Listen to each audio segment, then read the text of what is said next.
사랑하며 용서하며란 책의 이제 도깨비 그림이라는 제목으로 스님께서 불교신문 편집국장으로 계실 때 통도사 경봉 스님한테 인가받은 도인이라면서 찾아온 자칭 도인에 대한 얘기가 재밌게 그려져 있는데요. 스님께서 이제 누구든 법거량하라고 하니 이제 유튜브에서 스님께서 그렇게 말씀하시니까 저한테도 이제 가끔 뭐 메일이나 이런 게 와가지고 까미 안 되는 얼치기들이 스님하고 뭐 할 테니까 생중계를 좀 해주라 이렇게 이제 그런 요구들도 있는데 재산에서 이제 카트를 제가 하기도 했는데 이제 사자함까지 어중이 떠중이들이 찾아들기도 했을 텐데요. 스님이 보시기에 가짜 도인과 진짜 도인은 어떻게 구별할 수가 있습니까? 제가 그런 뭐 능력을 갖춘 감별 사람은 모르지만은 그건 아니고, 다만 어떤 스님들은 자기가 쓴 책도 가져와요. 그건 대체적으로 이제 자비 출판한 경우가 있는데, 자기가 한 소식을 했다. 그래서 자기가 해석하는 금강경은 어떻고 반야신경 도례는 어떻다. 이렇게 이제 얘기를 해요.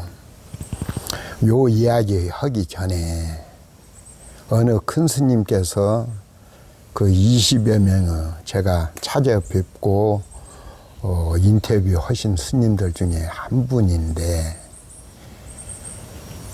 이 사람이 찾아오든 저 사람이 찾아오든 그렇다면 내가 나한테 묻자. 네가 오매이래가 되느냐 이렇게 물어 분이 계셔요. 그렇죠. 그러면 이제 오매이래라는 말이 뭐냐면은, 몽중일어라는 것은 꿈속에서도 꿈을 꾼다는 것은 우리 육식, 칠식, 팔식이 작동한다는 얘기거든요. 그러니까 꿈을 꿀 때는 화두를 일념으로 그렇게 일여되는 그 부분은 애지간한 사람 인정해요. 예를 들어서 제가 시를 쓰고 싶은데 꿈속에서 한 편의 시를 다 써요. 그래서 이제 깨서 옮기면 잘 썼네, 제 스스로 평가할 정도로. 근데 이제 오매이려라는 것은 캄캄히 잠에 빠져 있을 때도, 잠들어 있을 때도 화두를 챙기는 그 마음의 정신이 하나로 한결 같느냐 그렇지 않느냐는 물음인데, 이건 아니에요. 예를 들어서 우리가 생각할 때 보살의 경지에 이르기 위해서는 10단계가 있다고 그래요. 처음을 이제 초지라고 그러고, 2지, 3지, 4지 해서 8지에 이르게 되면은 가히 보살이라고 이름을 붙여도 부끄럽지 않을 정도다. 그러나 여기에 머물면 안 된다. 여기에서도 9지와 10지 경지에 이르러야 불보살이라고 부를 만하다. 이렇게 나와요. 그 불교를 제대로 공부 못해서 그렇습니다. 왜 그러냐면 초지에서 10지에 이르는 단계가 나뉘어서 열이지, 하나로 모으면은 열이 아닌 하나인 겁니다. 예를 들어서 스님, 가는 기도가 저한테 맞아요, 지장 기도가 저에게 맞아요, 저한테 근기에 맞는 보살 기도 어떤 걸 주력하고 어떤 걸 염불하고 어떤 거 기도하면 좋아요, 이렇게 묻는 분들이 많은데, 문수 보여야 문수든 보현이든 지장이든 간음이든 세지든 중생 근기에 따라서 나뉘어서 열이 되고 백이 되는 것이지, 하나로 모으면은 하나입니다.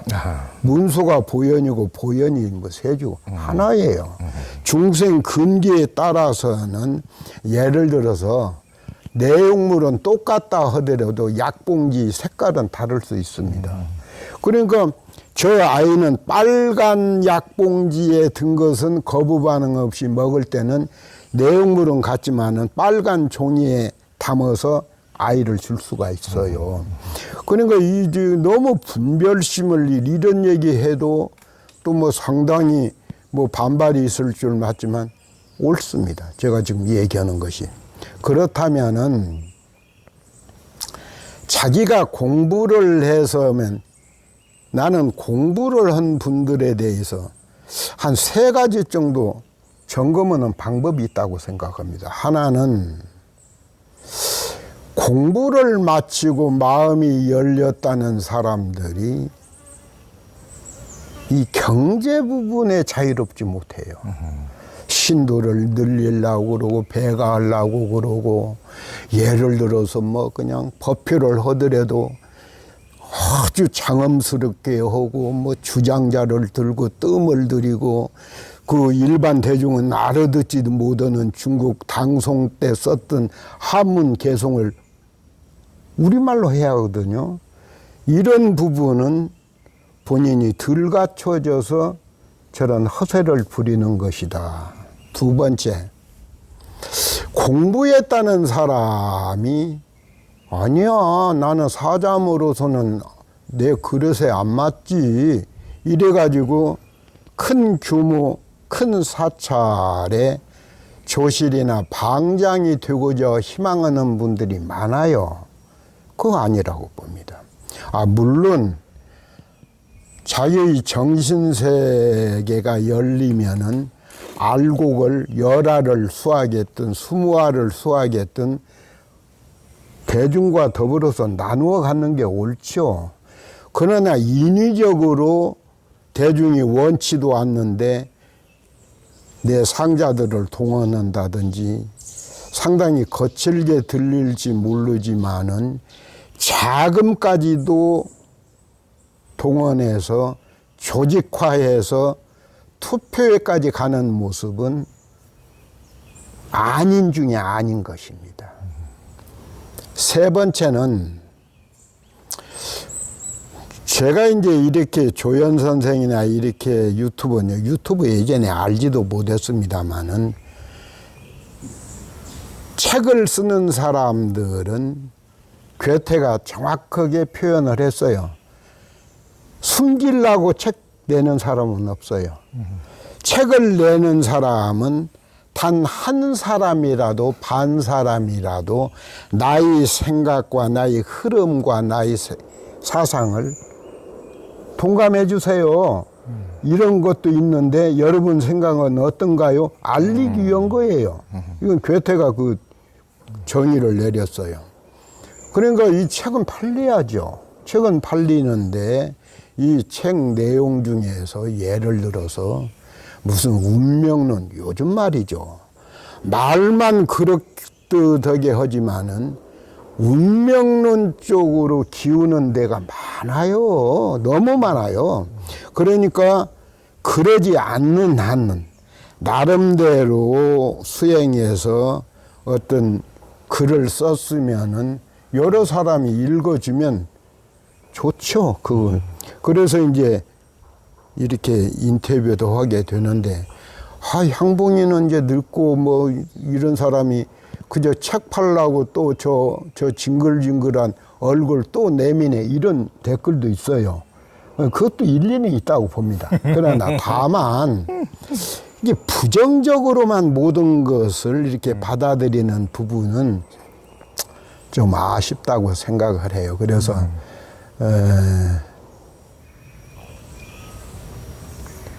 그렇습니다. 예. 그 스님께서 그 이제 사랑하며 용서하며 그 책에 또 이제 그 선사들을 뵐 때마다 제 성질 급하고 고약한 마음 성정을 고치게 해달라고 이게 하신 대목이 몇 번이나 나오더라고요.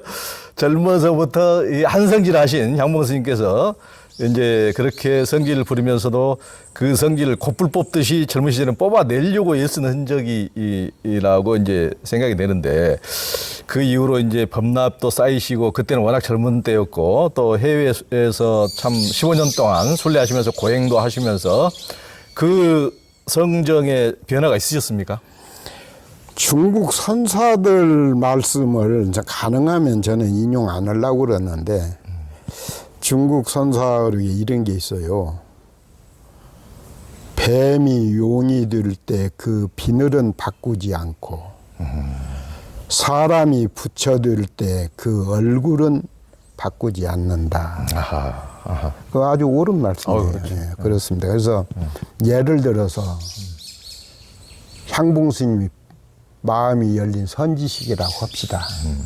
그럼 마음이 열리기 전에 제 혈액이 O형이었어요. 마음이 열리고 보니까 A형이 되거나 B형이 된다는 것은 논리적으로 안 맞죠. 예. 그거는 뭐 요술은 단계거나 마술 상대의 눈을 속일 수는 있겠지만은 다만 이제 좀 달라진 게 있다고 할 것 같으면 옛날에 어느 스님이 묻대요. 스님이 해외에서 한 15년을 머물면서 몸으로 마음으로 고생했을 텐데 좀 종교적인 체험 했느냐. 내가 인도에 머물 때 종교적인 아름다움 체험을 했다. 그러면 해외에 그런 체험을 했다면은 밥 먹는 것이 깨닫기 이전과 깨달은 후의 밥 먹는 것이 어떻게 다르냐. 이거 쉬운 말 같지만은 선문답이에요. 괜히. 그래 제가 밥 먹는 게 똑같다. 그러면 별거 아니네. 깨닫기 이전도 밥 먹는 게 같고 깨달은 이후도 밥 먹는 게 같고 그게 어떻게 다르다고 할 수 있느냐. 제 대답이 깨닫기 이전에는 밥을 먹고 싶어도 때에 따라서 뒤로 미룰 수도 있고 그래요. 세상 살다 보면. 깨달은 후에는 밥이 먹고 싶을 때마다 먹어 자유롭게 이제 그런 비유를 했습니다마는 인도에서 머물 때 나는 그 댓글을 긍정적으로든 부정적으로든 좀 한 박자 늦춰서 좀 상대에 대한 배려도 있었으면 좋겠어요. 제가 내장사 주지하고 해외로 떠날 때는 저 학생은 뭐 중국에 오랜 세월을 있었으니까 중국이나 다를 바 없이 중국어나 한문이나 생활 습관이나 전통에 대해서 잘 알겠지만 제가 내장사 주지할 때 인도로 떠난다고 할 때는 보통 결심으로 못 떠나요. 그렇죠. 왜 그러냐면 종단에서는 이런 얘기하면 또 싫어할지 모르지만 어떻든 총무부장도 했고 치안본부의 경승실장 할 때 제가 실장은 맡았지만 경승 두 어른이 계시는데 한 분은 종범 스님이고 한 분은 암도 스님이에요. 저한테 비교가 안 될 만큼 선배 스님들이고 훌륭한 어른들이죠. 그러나 이제 종단이나 정부 측에서는 행정적으로는 향봉 스님이 맞는 게 옳다 해서 제가 치안본부 경승실장 만들 때 제 35살 때였어요. 그러나 지금 경찰청에 가면 교회도 없고 천주교도 없지만은 제가 경승실장 때 만들었던 300명에서 400명 들어갈 수 있는 독립된 법당이 지금도 있어요. 제가 만든 거예요. 부처님도 제가 모셨고.